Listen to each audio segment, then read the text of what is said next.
Alright, today I'm going to be doing something about my music collection, kind of a banded music collection. And, you know, one of the things that when I set aside to do something, and everybody does, you know, this to some degree, they said, okay, I'm going to be collecting records or music or whatever, and I'm going to pick a genre, I'm going to pick some artists, and then what happens is that eventually you're going to be running out of those titles, you've got them all, or you can't find them, or the ones you want are too expensive, so you start branching out to just about everything, and then it starts ballooning into other things, you know, record adjacent, cassette adjacent, and all that stuff. VCR tapes, and I wanted to show you this. This is, it's got the little 7 in parentheses and then circuit. I don't know if they ever made any more of these or if this is for a magazine or what happened. This one actually, it's got BT on there.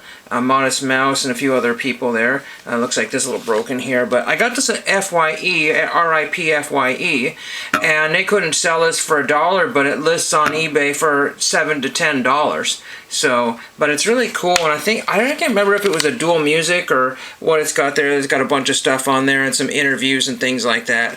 I think maybe these are CDs 1 through 6, and this is number 7.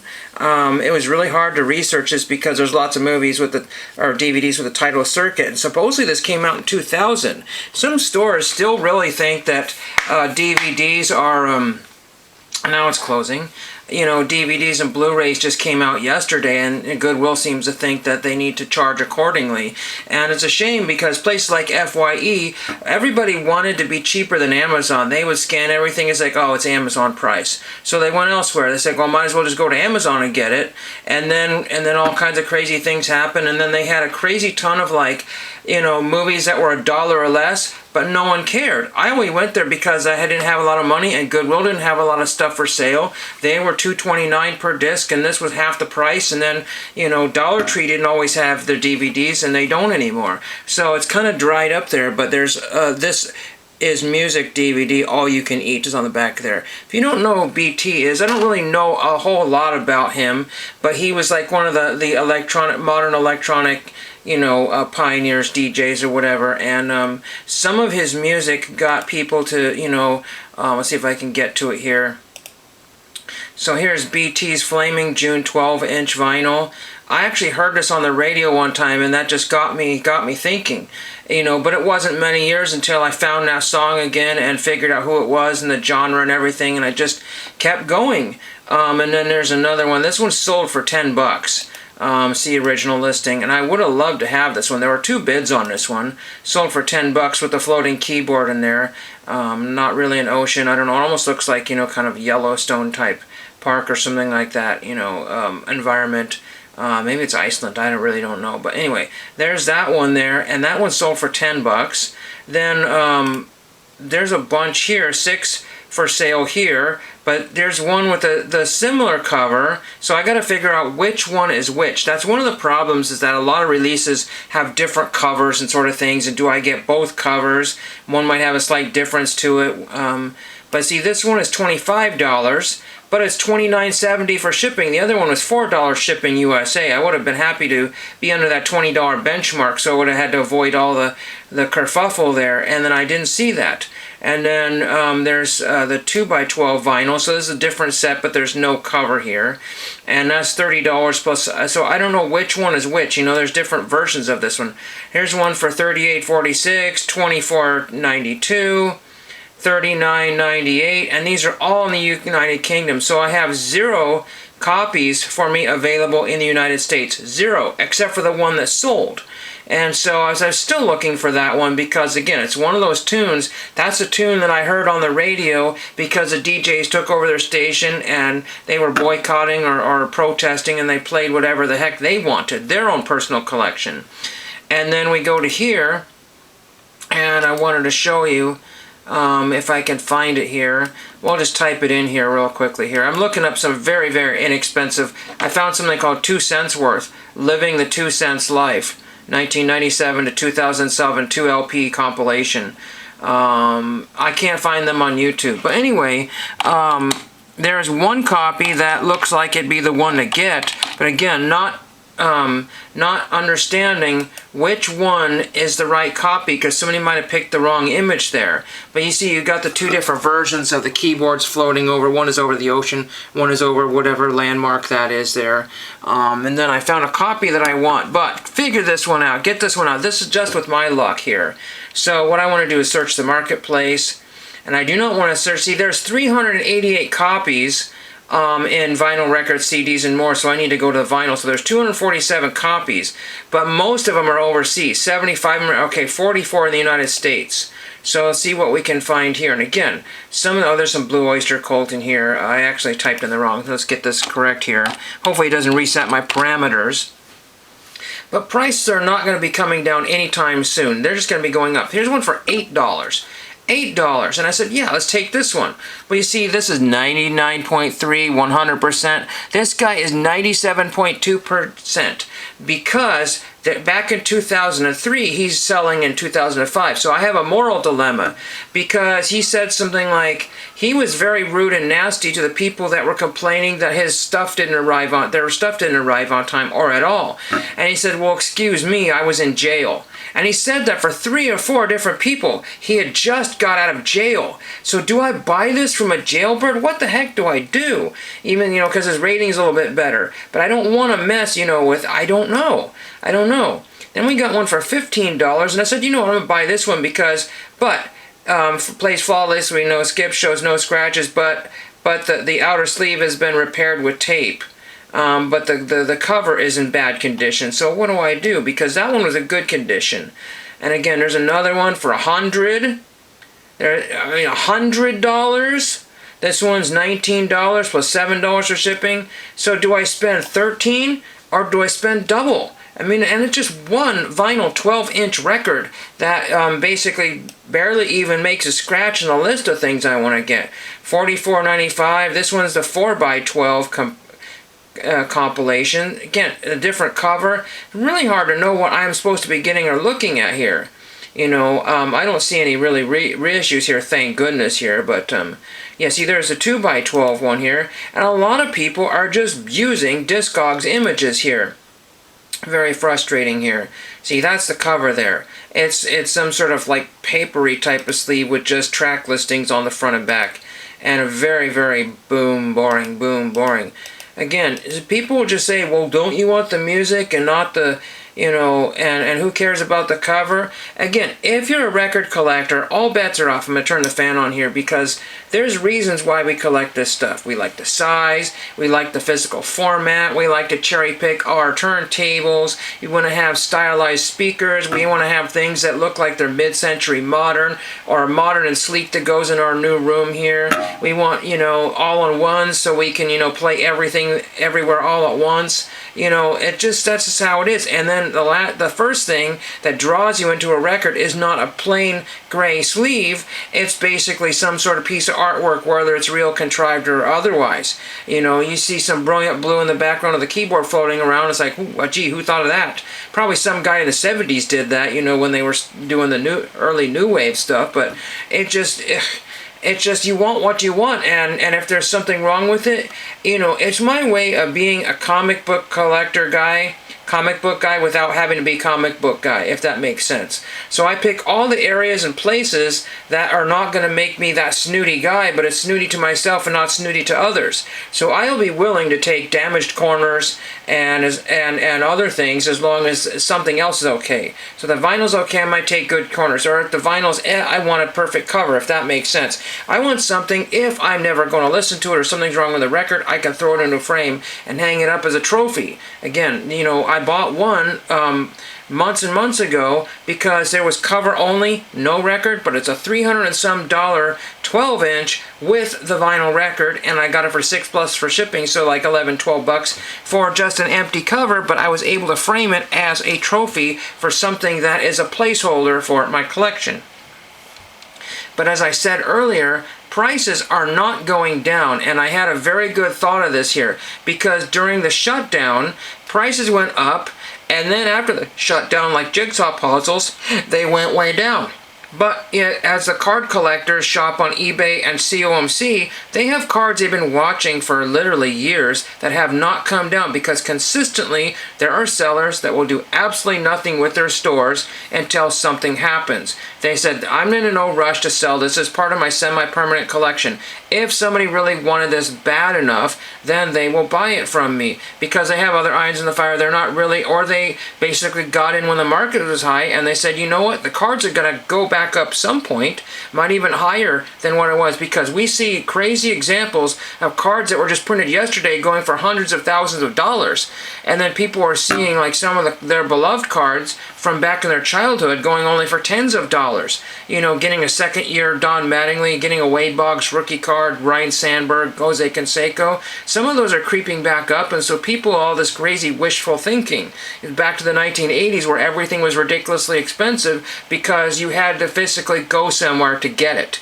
You didn't have to, you had to go to a garage sale, you had to go to a store, a thrift store, anywhere. You had to physically go somewhere, look at that. I guess you could mail order the stuff, but there was no eBay or Amazon to where you could just get anything in a moment's notice. So everything that I had to purchase was basically from here and get it to me from here, have somebody drive me to somewhere, and then I get it, and then I had to be satisfied with what I got unless there was some reason to return it. And there was none of this, you know, get anything at any moment's notice. So the one item I picked out could be the last CD, DVD, or record at that particular store, and there were no other copies. And then everybody wanted to go to the store, either A, didn't realize it was there, or B, walked home dejected that, you know, when you go to McDonald's and you got those McDonald's glasses, and so this, you know, adult comes out buying the last one, and you're super disappointed you didn't get your drinking glass, you know, and these things happen, you know. But now you can go to eBay and get them and pay whatever you want. So that's why prices are not coming down, you know, because it just is, they go, might as well. And, you know, barring the percentage that somebody gives when you just leave something in your shopping cart for a long time and then somebody says here's 20% off or whatever. But then you've got the postage going up, which is going to kill record collectors, you know, depending on what size of boxes they put them in, if they're an odd shaped box or not. And then they also have, you know, the other services going up, not just, you know, for postage stamps. So you see 5 cents for postage stamps going up, and people are like, oh, I don't care. I bought my forever stamps, you know, but did you buy postage for a large package, a priority that's going to go up another $1 or $2, all the different priorities and media things and this and that, and things might be changing and $4 surcharges for other stuff. No, nobody ever thought of that. So basically that takes all of the records that I want and turns them into Zippo, because every record that you buy on Discogs or eBay is about $8, you know, and then shipping. So $7 to $10 or more for shipping on one vinyl record. I know a lot of guys will do, hey, let's just do $10 for their first record and then $1 for the next one, or nothing for the next one. So you're already into $10 before we even looked at their selection, and that's exactly what's happening. And this is what Goodwill and other people are banking on, because regardless of how many people disappear from the record groups, you know, and start dumping their stuff, there's people still finding thousands and thousands and thousands of records that haven't hit the light of day for 10, 15, 20, 40 years. You know, people are still, you know, hoarded records from back in the day and forgot about them because their turntable broke, and now the records are just coming to light. So there's just a crazy source amount of them. But I don't hear about anybody, I mean, I hear about people repurposing records, but broken records, you know, and damaged records don't really fit the equation, because they've always been damaged and broken, and they really didn't fit any of the, I don't hear about people throwing away records in great quantities, you know, unless there's some sort of natural disaster, which happens every so often. But, you know, that's not making anything that I want to buy any more affordable. It just isn't. There's nothing I can do about all the current situation. Whatever your current life situation is, let's just see what else we can find here. Let's just go back here. But like I said, it's just frustrating. I want to go back to eBay here. Again, $10. Now, let me just go to here, and let's just go to the completed listings here and see what we have here.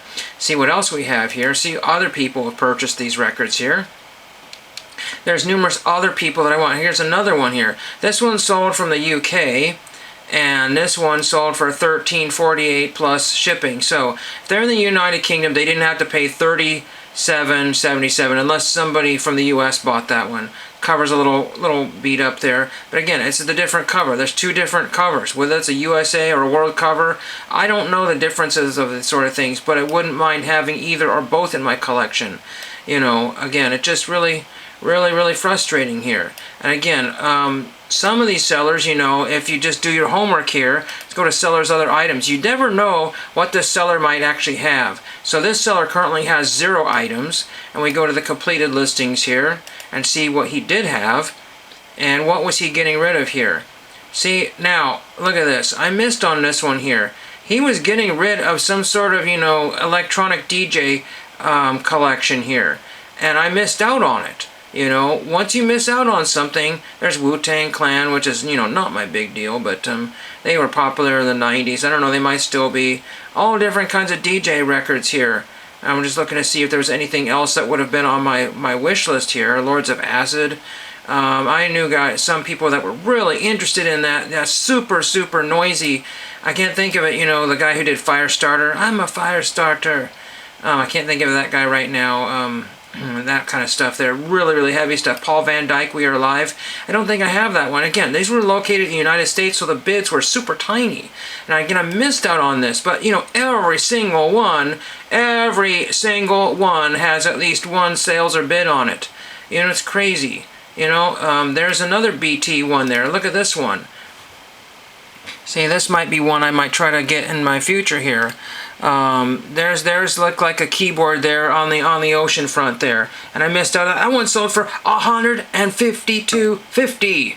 Again, where am I going to get my music? I can't go to Goodwills or record stores or anything. I have to maybe. Do you have any ideas? I mean, it's just one avenue of record collecting. I can go to the record store any day of the week. Well, actually, I know, because yesterday they were closed. They were supposed to be open, but I guess they were either late opening or they just didn't feel like it. I have no idea, because there was an event going on down there. But they should have been open, because that would have gotten more customers, because a lot of people were waiting around for the event to start and looking around and doing nothing. And he's selling Funko Pops and stuff there. But yeah, that's crazy. What as a person to do when you have nothing to buy? You know, I mean, again, this is why I've kind of abandoned my record videos and my record collection. You know, this was just, you know, something I purchased centuries ago. Again, it's kind of a fun watch or two. Again, I cannot remember. I think there's music on here as well. I'll have to kind of double check that one there. It's got a gross old FYE ruined sticker on there. I gotta figure out how to clean that one off. I'm not particular about that. But, you know, in the meantime, you know, I've just got a couple minutes left here.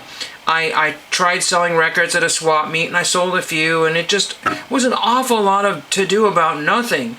And I made absolutely no room there, regardless of what I got rid of. You know, I'm trying to get, you know, a more concise and confined collection, but it isn't working because I can't replace my old ones with new ones, if that makes sense. You know, Gridlock, MP Gridlock. Yeah, Gridlock is what I have right now for my vinyl record collection.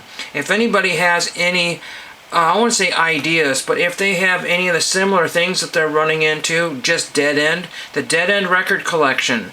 That's pretty much what I'm going to call it. I would have loved to do some more record shopping, but I want to buy stuff that I have on my list. I just don't want to buy random stuff that I'm going to listen to once, even if it's a good deal. There's very few good deals out there. And like I said, many of the sellers I do see something I want from. They'll have a bunch of dollar records, and I'll pick out a bunch of them, or not a bunch of them, but I'll find out that the one is from that one seller, and there's nothing else. Nothing else. I hate doing this combined shipping because everybody says, oh yeah, I just buy a whole bunch of records from one person. Everyone says 17 records, some people have 117 records, some people have nothing I want except for the one. Really annoying, tiring, and frustrating. So I think what I'm going to do is cut out tomorrow early and head off to the Goodwill bin store maybe. Maybe sneak off to the other place that has the records, but I just don't really want to buy somebody else's music that was from decades before I was even born. So I guess that'll finish it off, but again, you see something you want, it disappears and you can't get it, and it's just frustrating because prices are just not coming down and you miss that one opportunity to get them, and thank you for watching. Alright, I know this video is already long, but I wanted to share with you my vinyl record pickups finally. So is the drought over? We shall see what I show you here. And it's like I said, it's been a long day. It's going to be a long video, but everybody else makes ridiculously long videos these days, half an hour or more, so why can't I? Might as well. So let's start off with the LPs that I picked up. And in no particular order here. Do not laugh at these people's name. That's just their name. I don't know exactly how to pronounce it. I think it's pronounced Weed. And this is Richard Weed, and with the Weed Sisters, teenage pianist. And there's With a Song in My Heart. So it's either Wade or Weed Sisters with Richard Weed. So there's that one there. That I paid a whopping $1. Somebody named Foster owned it. And you can see it's a seam split here. It's Christian gospel type stuff here.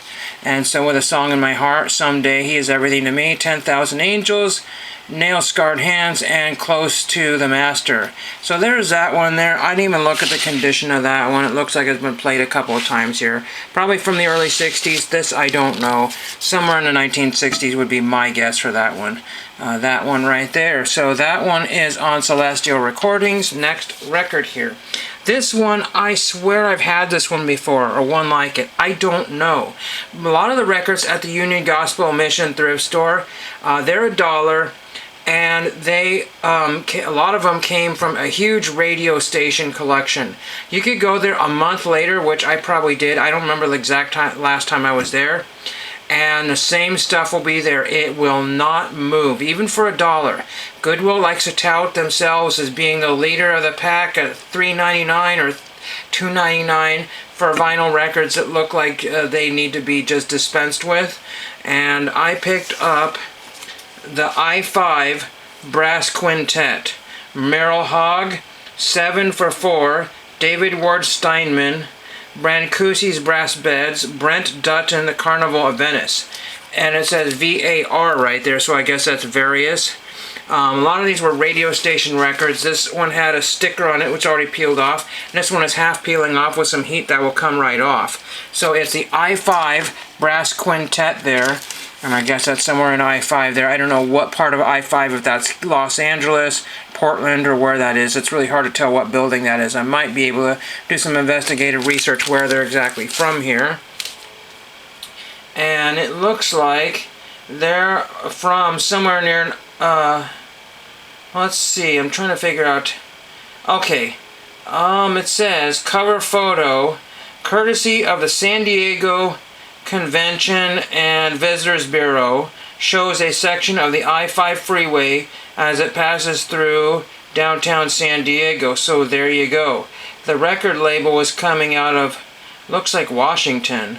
So Woodley, it says Cedro Woolley, Washington, if that's what I'm reading there. So they could be from anywhere, but interesting there. It's kind of one there, and you can get the idea. I have not listened to any of these. I got home about, let's see, just a little over an hour ago. Then we have this one here. This is Hoyt Axton. I didn't realize there was a chunk taken out, a big chunk taken out of there. I don't know if a mouse did that or what happened, but I thought I had this, and I don't know. Hoyt Axton's Road Songs.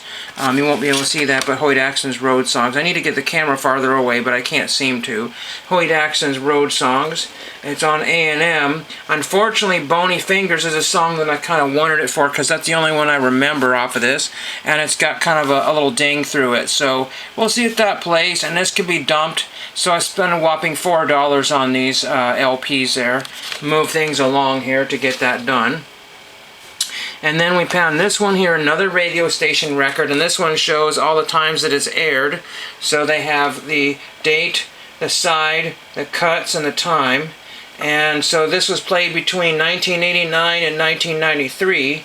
And this is Friedman, or Friedman, but it's Friedman, I believe. He's German, I'm guessing, with the two N's at the end of his name. Indian Summer. It came from KMVN or something like that. I'm not exactly sure. KMVN is like what it says right there. And there is the guy right there, Friedman. And interesting guitar. A lot of the German artists have, you know, kind of slightly unusual guitars there. So that's just my generalization with the pictures I have seen. But these are more than, because we've got Friedman, Wheatrect, or sorry, Wheateca. Let's see, Viteca, Jonathan, Wolf.